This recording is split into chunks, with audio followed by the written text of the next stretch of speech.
I met Emma during my final year of college, and from the start, she felt like home. She was confident, artistic, and always had a plan.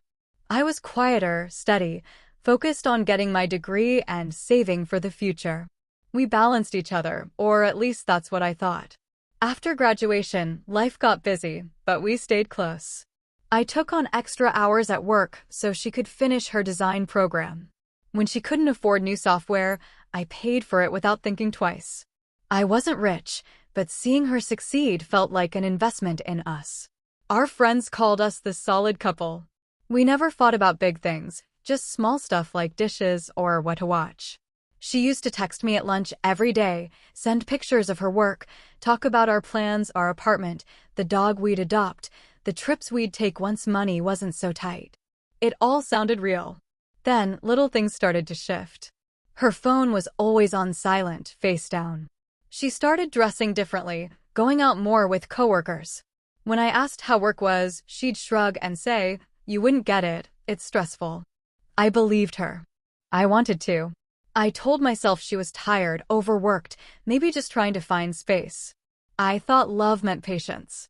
I didn't know it then, but the version of us I was protecting already didn't exist. I was holding on to memories, not a relationship. Back then, if you'd told me she'd throw everything away with one sentence, I'd have laughed. But people change quietly. One small lie at a time. I just didn't see it, until she made sure I couldn't ignore it anymore. It started with a message I wasn't supposed to see. I'd gone to her place early to surprise her with dinner after work. Her phone lit up on the counter, just a few words that changed everything. "Can't wait for last night again, winking face dot." My heart dropped. I didn't even want to touch the phone, but my hand moved before I could stop it. I scrolled through the thread, and there it was, weeks of messages between her and her boss, David. Flirty texts, late-night plans, inside jokes that used to be ours. She'd told him things she hadn't said to me in months. For a moment, I felt nothing. Just silence. Then the shaking started, hands, jaw, chest. I wanted to believe it was a misunderstanding, that I was reading it wrong. But there was no room for doubt. Dates. Photos. Even a voice note. The truth was right there, staring back at me. I didn't confront her that night. I sat in my car for an hour, engine off, just staring at the steering wheel. Every memory we had replayed itself in reverse. All the nights I stayed up waiting for her texts, the mornings I made her coffee before she woke up, it all felt stupid now. The next few days, I pretended nothing had happened. I needed to see if she'd tell me. I asked about work, about David. She smiled, lied straight to my face, said he was just her manager. I nodded, but inside, something broke quietly. I stopped seeing her as my girlfriend.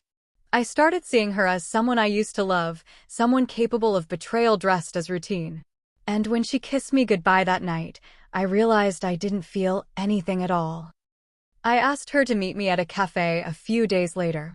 I told myself I just wanted clarity, but the truth was, I needed to hear it from her mouth.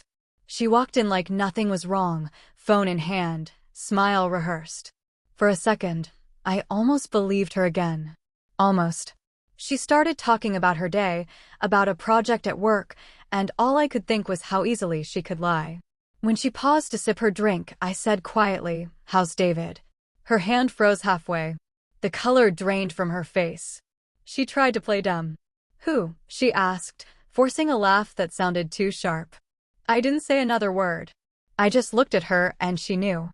She tried to twist it, said I was overreacting, that it wasn't serious, that she was confused.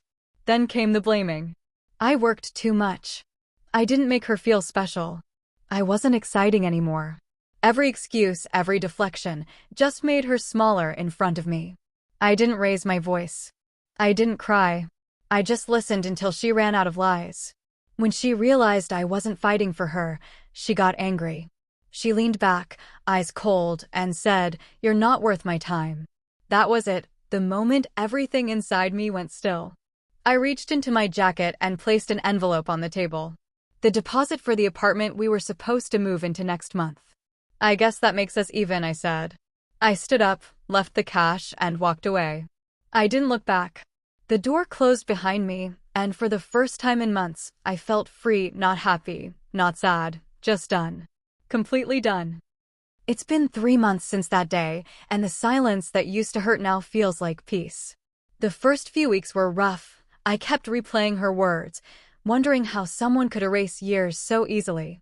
Nights were the worst. I'd catch myself reaching for my phone, wanting to text her, then remembering there was nothing left to say. But pain has a strange way of teaching you what mattered and what never did.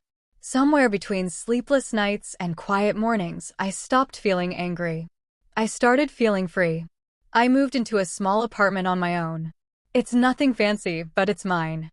I go to the gym after work, cook for myself, spend weekends with friends I'd neglected when my world revolved around her. They tell me I look lighter, calmer. Maybe they're right. I'm not trying to fill the emptiness anymore. I'm learning to live in it, to grow from it.